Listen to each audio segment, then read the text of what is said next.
جو بندہ خوش ہو جائے تو سمجھ جاؤ یہ مومن ہے۔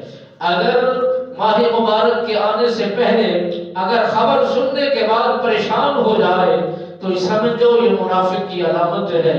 اور مسلمان کی یہ طبیعت و مزاج میں ہے، جب بھی خیر و برکت والا سین دیکھتا ہے، اللہ کے مہمان مقدس مہمان کا استقبال کرتا ہے، تو جب یہ ماہ مبارک مہینہ ظہور پذیر ہوتا ہے، ہر دل کو جانتا ہے، ہر گھر کے اندر برکت کا ندا آ جاتی ہے، ہر گھر کے اندر سخاوت آ جاتی ہے، ہر دل کے اندر، اور اپنے سے زیادہ وہ اپنے دسترخوان کو سجا لیتا ہے۔ یہ کس کی برکت ہے؟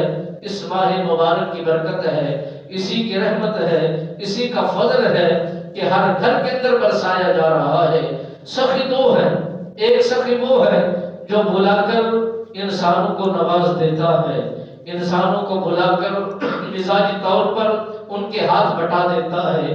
ایک سخی وہ ہے جو در در جا کر لوگوں کو سخی بنا دیتا ہے، لوگوں کے اندر مال و زر کی دولت ڈال دیتا ہے اور سخاوت کو زہر کر دیتا ہے۔